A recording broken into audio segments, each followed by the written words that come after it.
Hello, class. Welcome back to this conclusion for Hebrews chapter 10 and really a conclusion for the second portion of the book of Hebrews.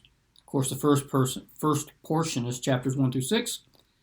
The second portion, 7 through 10, the final outline, if you will, of this book, the final chunk of this book, chapters 11 through 13. There are 5 warning passages in the book of Hebrews, 5 exhortation passages. And in the last half of chapter 10, we come to the fourth one. There's one more remaining. It's in chapter 12. In chapter number 10, verse 26, if we sin willfully after we've received the knowledge of the truth, there remains no more sacrifice for sins. I think if I just stop there and just for a moment, let you think about that statement, let me ask a question. You ever sinned willfully after you got saved? You knew it was wrong. You did it anyway. Willful, not ignorant. Willful. You ever sinned willfully? I have. I have. You have.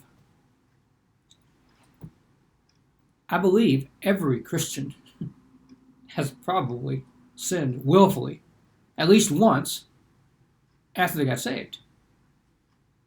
Arminians take this passage and teach that if you sin willfully, you lose your salvation. Then with the same breath, they teach you can get saved again. A couple of problems here. Number one, if this verse is to be interpreted, at least the first part, if you sin willfully, if that's to be interpreted by the Arminians as you can lose your salvation, then every Christian has lost their salvation, at least once. But more importantly, if this verse is what they mean, there's no more sacrifice for sins either. So if you lose your salvation, and Jesus only sacrificed once, then you're eternally lost. The only people in heaven are going to be the angels. There's a problem with the Arminian interpretation of this verse. Sometimes people that are non-Arminian, maybe Calvinist, but maybe not, just non-Arminianist, will say, well, now we know that that can't be what it means, so this is a verse to the lost people. But the writer puts himself in a category. If we sin willfully after we've received the knowledge of truth, there's no more sacrifice for sins for us. So we probably need to dig a little bit deeper into this passage. Now, the idea here, where this is coming from, is again alluding to something in the Old Testament. We miss it. Not because of our own fault, we're just not as familiar with the Old Testament and the culture. Let me say it that way. We're not as familiar with the culture of the Old Testament. Do you know you can go to someplace new? Okay, so one time my wife and I went to Italy 6-7 years ago for a special occasion, an anniversary in our life. So when we went to Italy, before 3 months out, I got a little language app. I began learning phrases in Italian so I could order food, so I could ask directions, and so I could find important information. I couldn't carry on a conversation lengthy. I could read all the signs. I could read the menu. I could order what I needed to, at least point to the right thing if I didn't feel comfortable pronouncing it. I could ask for directions. I had learned something about the land. I knew nothing really about the culture. In like manner, we can memorize verses from the Old Testament. We can memorize some stories from the Old Testament. That's not the same thing as immersing ourselves in the culture there. So in the book of Numbers, Moses alludes to what has been called by theologians the high-handed sins. This is the allusion in verse 26. The deliberate, willful sin, the high-handed sin, isn't, okay, I know I shouldn't do this, but I'm just going to do it anyway. No, that's rebellion, and that's sin, but that's not what he's talking about here. he's talking about a deliberate, high-handed, intentional sin that is so grievous that it merits a warning. Now, what would be the context in chapter number 10, or the context in the book of Hebrews? Historical context that would merit this kind of a warning. Well, as I've mentioned, 70 AD is sort of a watershed moment in Jewish history. Back that up 4 years, 66 to 72, huge war with Rome, really ended by 70, but some of the skirmishes took place after. 70 AD is the destruction of Jerusalem, the temple, the Jews scattered, and the land being renamed Palestine.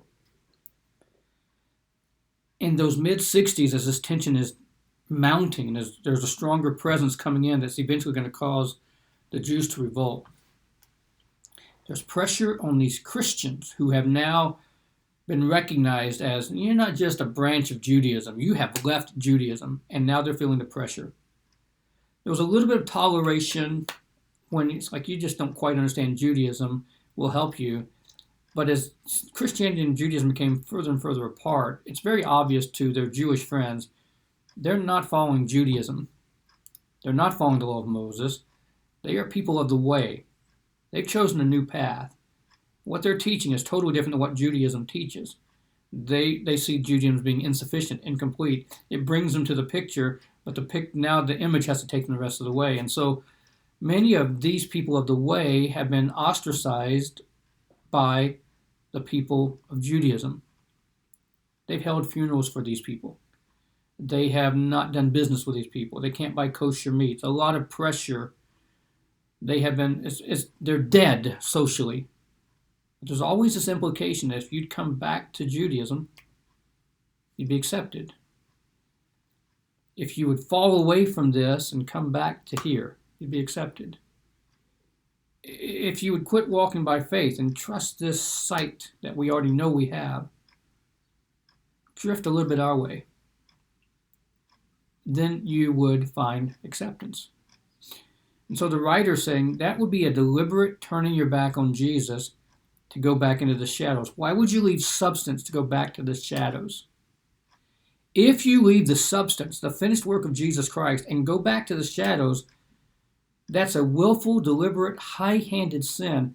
And you need to know that going back into Judaism, there's no sacrifices for sins there. Offer up those bloods of bulls and goats, but there's no sacrifice for sins there. It's already been offered once for all forever. Don't go back. If you go back, all that's there that's awaiting you is a fearful sense of judgment, anticipation of judgment, and fiery indignation. It's going to devour the adversaries. Now, under the law, the one who despised Moses' law, he died without mercy if there were 2 or 3 witnesses. Well, then how much sword punishment, suppose you? What do you think? What do you think the punishment is for somebody who trods underfoot the Son of God and says, here's the blood he shed, and here's the blood of the covenant, here's the once-for-all sacrifice, but I want to go back to these shadows. What do you think happens to the person who counts that blood that he's been sanctified by as something unholy, common, and despises it? What do you think is the punishment for someone who despises God's Spirit of grace and the eternal inheritance that's been promised us and the eternal redemption that's been obtained for us and the blood of Jesus that's been shed for us? If somebody just walks over that, what do you think's happening? Because you know, vengeance belongs to the Lord. He will recompense. The Lord will judge his people. He's going to judge everybody, but he will judge his people too. It's a fearful thing to fall into the hands of the living God. But call to remembrance the former days. You're thinking about going back. But you've been walking this path for a while now. And I want you to think back when you started this path. Go back to those former days when you were illuminated. When the light came on and you saw Jesus in those passages. When you saw that, I want you to think about that. And remember how you had to endure a great fight of afflictions. You stood up and you endured. Why would you go back now? You've already paid the price. Why would you now, just to have acceptance, go back into Judaism to try to Find some ability to be reconciled to people that really need to be reconciled to your position. You don't need to reconcile back to their position. You're not in the wrong.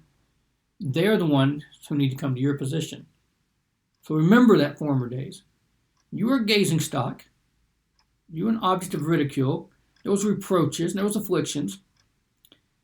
But even in those days, you had compassion on me and my bonds. You took joyfully the spoiling of your goods. You met my needs, knowing in yourselves you have in heaven a better and an enduring substance. You endured because you knew something was coming that was better.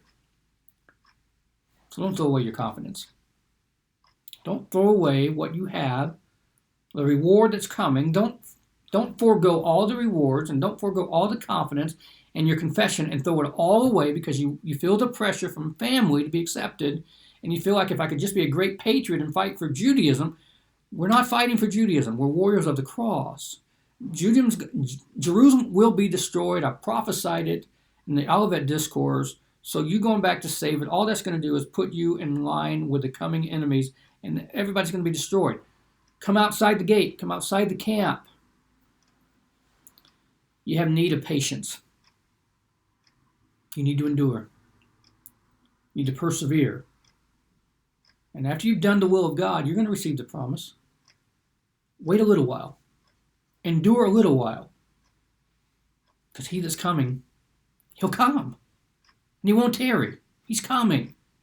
You don't want Jesus to come back and find you over here where there's no sacrifice for sins, and he's chastening you to try to get you to step back right. That's not what you want. Now the justified ones, they live by faith, not by sight. They walk by faith. And if any man draws back in Judaism, draws back in what I pulled them out of, they draw back, my soul shall have no pleasure in them. I'm going to be very, very disappointed. I'm going to be displeased. But here's the good news. Even if you draw back to Judaism, you can never draw back to perdition.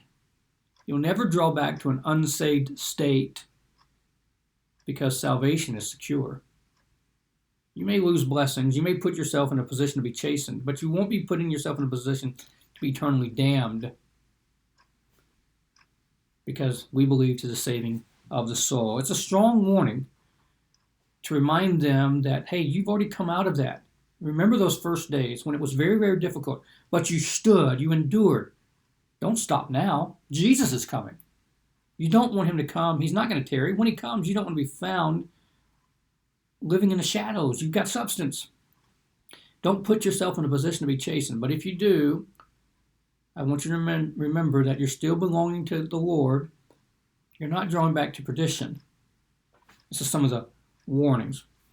Do you know that there's a difference between security and assurance? Security is objective. Assurance is subjective. John, in his epistle, says, "These things have I written unto you, that you may know that you have eternal life." That's assurance. You have it. You're not really sure about it. You have security. Let me help you have assurance about that work of security. Subjective, I want you to understand it. Objectively, whether you believe it or not, you're secure. Here, the writer deals with the fact that, hey, you may go back and you may offer up those sacrifices again and go through all those rituals and go through all of that routine, but there's no sacrifice for sins there. All of that was a shadow that pointed to good things to come. So when you go back, don't pretend like that's offering you forgiveness of sin. There's nothing there. Those shadows, that's it. All you're inviting is chastening in your life. When we come to warning number 5, we'll talk about how chastening sort of puts all of this together for all of these warning passages. Well, chapters 7 through 10, we have looked at a superior priesthood, a superior sacrifice, and a superior covenant, all rooted in the ministry of Jesus Christ as our great high priest.